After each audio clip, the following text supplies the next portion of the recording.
Hallo Leute und willkommen zurück auf meinem Kanal. Es ist schön, dass ihr wieder mit dabei seid und dass ihr eingeschaltet habt. Da freue ich mich sehr drüber. Ich habe mir hier schon mein Setup aufgebaut, also alles schon rausgelegt, was ich gleich verwenden möchte.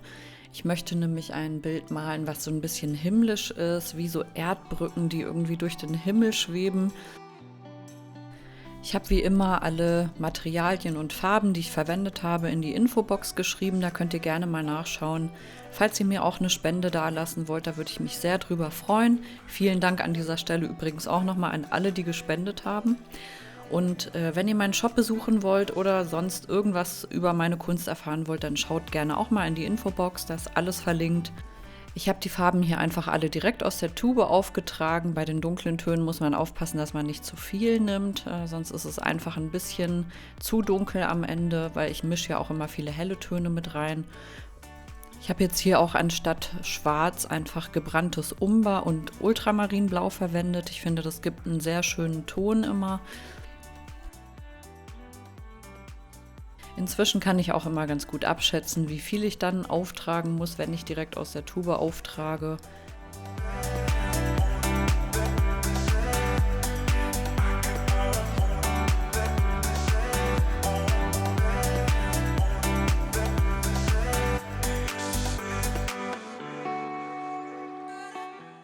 Zwischendurch streife ich natürlich die Farbe immer ab. Ich mische mir da erstmal alles zusammen auf der Leinwand direkt. Versuche auch, dass die Farbtöne sich nicht zu sehr überschneiden. Am Anfang sieht so ein Bild natürlich auch immer sehr wild aus und man kann noch gar nicht so genau abschätzen, in welche Richtung das gehen wird.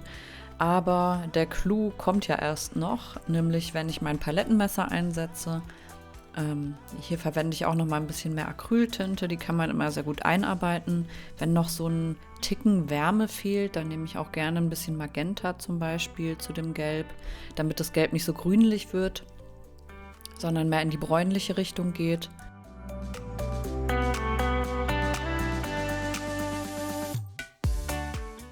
Und hier verteile ich die ganze Farbe nochmal mit dem Palettenmesser über die Leinwand. Da kann ich so ein bisschen Farbe wieder rausnehmen, wenn irgendwo was zu viel oder zu dunkel ist.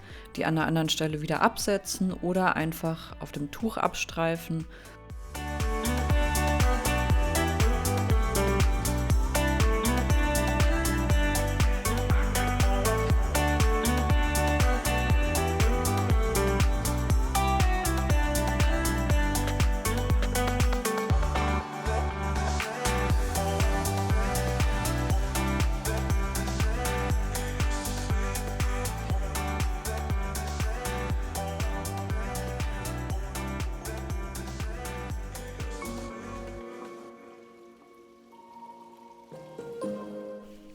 Was ihr hier auf der Leinwand seht, sind natürlich erstmal die Grundfarben, mit denen ich arbeiten möchte. Und die hellen Farbtöne kommen danach darüber. Und wenn ich möchte, kann ich sozusagen von unten die intensiven Farbtöne wieder nach oben holen.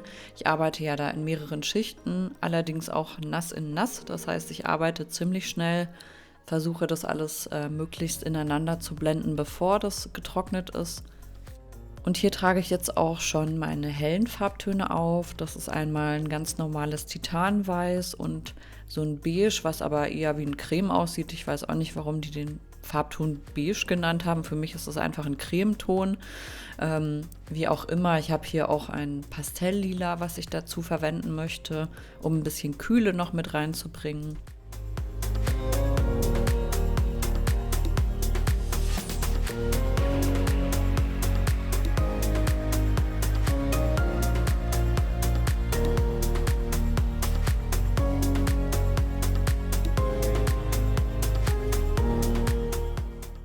Ja, hier sieht man auch noch mal sehr schön diese Struktur, wie ich halt nass in nass arbeite. Und wie gesagt, man muss halt etwas schneller arbeiten, wenn man das so macht. Ich kann euch auch nur empfehlen, einen Acrylverdünner zu benutzen, wenn ihr da nicht so schnell arbeiten wollt. Das kann man auf jeden Fall immer machen. Habe ich jetzt halt hier nicht da gehabt, deswegen verwende ich einfach meine relativ flüssigen Farben. Das geht dann meistens auch damit. Ich verwende nur keine besonders pastosen Farben, also das klappt da nicht so gut mit.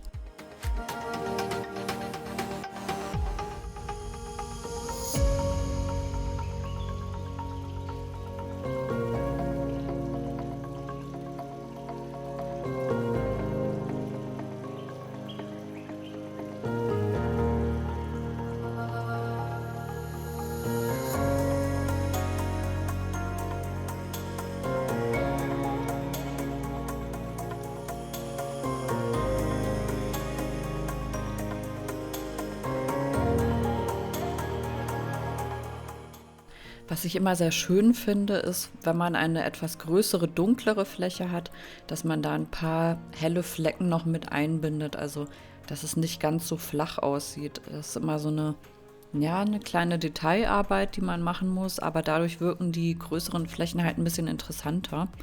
Man kann das übrigens auch machen mit einer Folie. Das werde ich demnächst auch mal ausprobieren.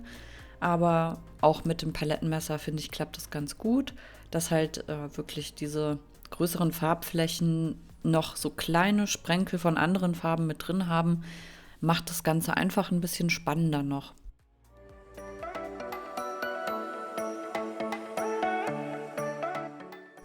Das ist jetzt hier auch schon wieder der nächste Tag. Ich habe das einmal komplett über Nacht trocknen lassen, weil irgendwann geht halt einfach nichts mehr. Irgendwann trocknet die Farbe ein und dann kann man sie nicht mehr auf der Leinwand hin und her schieben.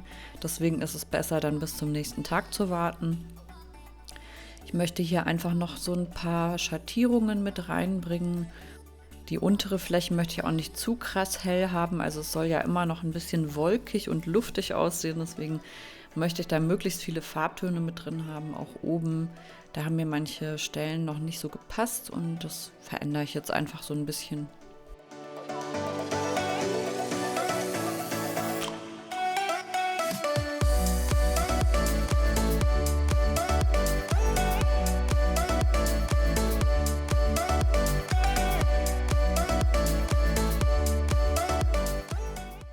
Man sieht auf jeden Fall schon, in welche Richtung das Ganze geht und ihr versteht vielleicht dann auch besser, was ich mit diesen Brücken im Himmel meine.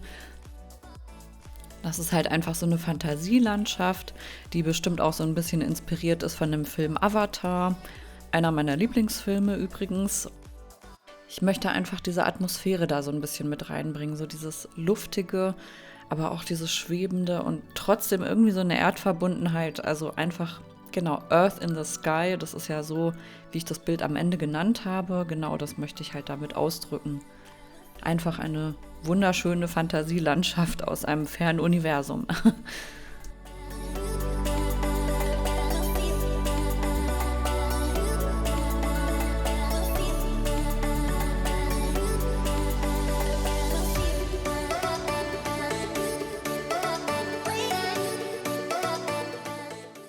Ich fand zwar dieses Ocker oben in der linken Ecke auch immer ganz schön, aber irgendwas hat mich daran gestört. Irgendwie hatte ich das Gefühl gehabt, das ist fehl am Platz.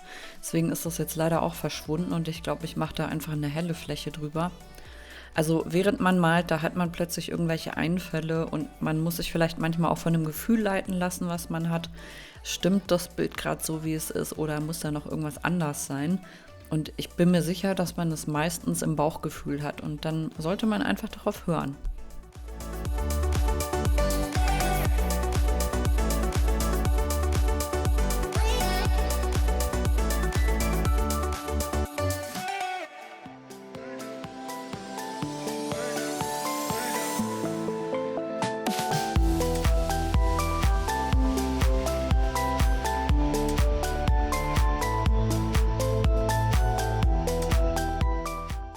Ich ergänze an manchen Stellen in der Mitte auch noch so ein bisschen blau, weil ich so eine zerfließende Atmosphäre da mit einbinden möchte. Also so, als ob da irgendwie was runterläuft, vielleicht so ein ferner Wasserfall oder sowas. Also wie gesagt, es ist ja eine Fantasielandschaft, aber ich möchte halt mehrere Elemente damit vereinen. Einmal Erde, Luft und Wasser. Feuer ist jetzt nicht dabei, aber muss ja auch nicht. Muss ja nicht alles mit reinbringen. Und ich finde das einfach, diesen Look einfach cool. Ich male das auch sehr oft so, dass ich diese fließenden Bewegungen irgendwie mache und das so aussieht, als ob da gerade irgendwie was, ja, so ein Rinnsal runterträufelt oder so. Ich bereite jetzt auch hier erstmal alles vor für das Blattmetall. Ich verwende wieder diese Anlegemilch, die trage ich erstmal mit dem Pinsel auf.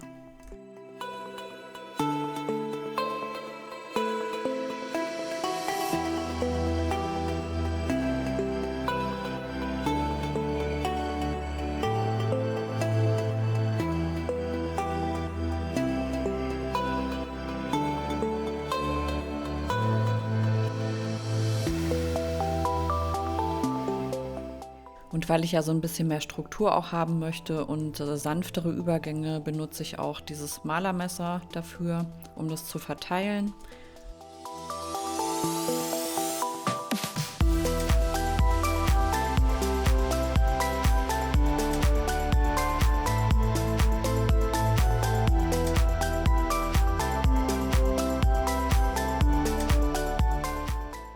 Und bevor ich dieses wunderbare Blattgold-Imitat hier auftragen kann, muss ich erstmal 22 Minuten warten. Manchmal sind es auch 25 Minuten, da guckt man am besten immer so ein bisschen. Ich halte da zum Beispiel so ein bisschen immer meine Finger drauf und gucke, ob die richtige Klebkraft erreicht ist. Und dann lege ich das Schlagmetall hier jetzt einmal an und ziehe das ein bisschen über die Leinwand rüber, arbeite das mit dem Pinsel auch nochmal ein, damit die Übergänge ein bisschen weicher gestaltet werden können.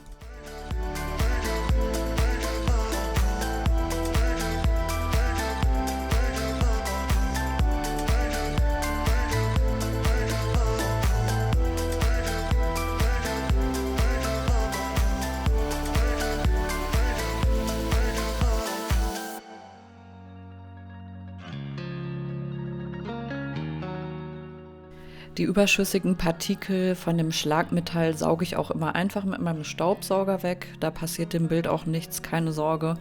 Ihr könnt auch einen Bürstenaufsatz dafür verwenden, aber ich mache das halt einfach immer so. Das ist jetzt auch schon wieder der nächste Tag. Ich hatte das Bedürfnis, da nochmal drüber zu malen. Ich fand, es war ein bisschen zu viel von diesem Gold und da möchte ich die Stelle einfach nochmal ein bisschen dunkler und tiefer machen, dass da noch mehr Kontrast reinkommt. Und da überarbeite ich jetzt erstmal nochmal das ganze Bild.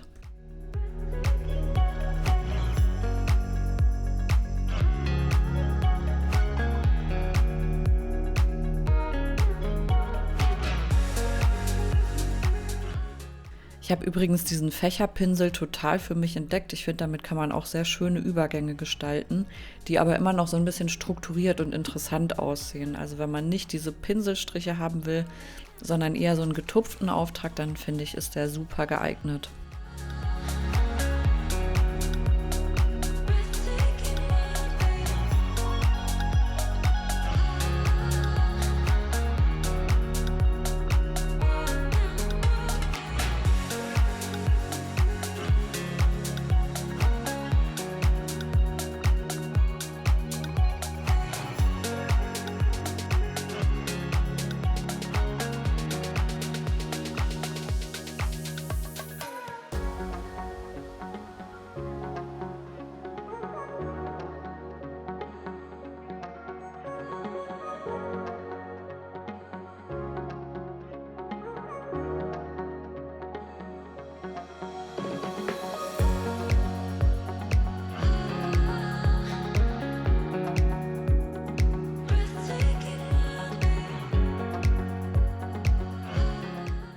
Bei dem Schlagmetall fehlt natürlich jetzt auch schon wieder ein bisschen was. Die Übergänge sind mir auch ein bisschen zu klar und deutlich.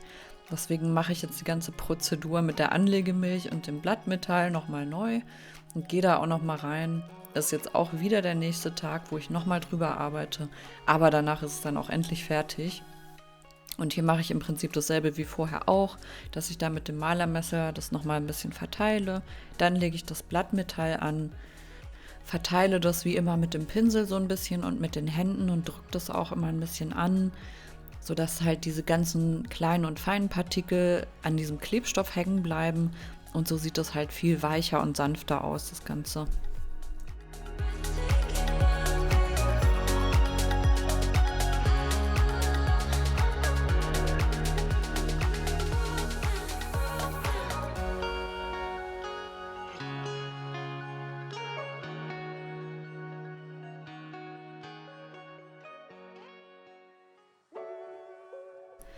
So, das ist jetzt das fertige Bild. Ich hoffe, es gefällt euch und ich hoffe, euch hat mein Video gefallen. Lasst mir doch gerne ein Like und ein Abo da. Ich würde mich auf jeden Fall sehr drüber freuen, wenn ihr euch für Kunst interessiert. Dann folgt auf jeden Fall meinem Kanal, weil es folgen noch viele schöne weitere Videos. Ich wünsche euch erstmal noch einen schönen Tag und bis zum nächsten Mal. Ciao!